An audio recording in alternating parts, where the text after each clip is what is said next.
এই কিন্তু আমার কোনো কথাই শুনতেছো না।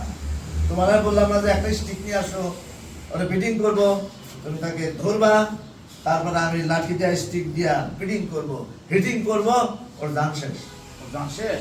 আচ্ছা ওর জানটা আজ আইবে এখন আজ এ মাসে কয় তারিখ যে আজকাল কয় তারিখ 12 এই আজ এ মাসে 2 তারিখ চলতে 30 তারিখে ব্যাক করে টেনে ফেলাই তুমি তো আইছো কি ন দাও এই এই এই জান তো মানুষ আমার ফোন ওটা জ্বর গোষ্ঠী বাড়ি এখন এদিকে সময় গিয়ে গো এ ব্যাগ দি ফেলে ব্যাগ করে টেনে দি ফেলে অনেক টিয়া তো ন তো আপনি যদি বাড়াবাড়ি করেন ইন্টারনেটে মিটিং ফিটিং সিটিং করতে রাখুন এই সিটি কি বা আই অনেক করে দিবে ধরুন আর ভাই ঠিক বুঝতে বলতেছি। কি দেবো হতে দিবে আরে 25 তারিখ আর ওটা আরে ইউরোপে আমেরিকা ঘুরাইছি আমি, আমার কাছে টাকার অভাব আছে নাকি? টাকা মনে রাখা দিতে আমি সময় পাই না, ব্যাংকে যেতে পারি না, এই জন্য আমি টাকা আনতে পারি না। মাস কোন কথা রে আজ আমি দিতে ফেলে নিয়ে আরে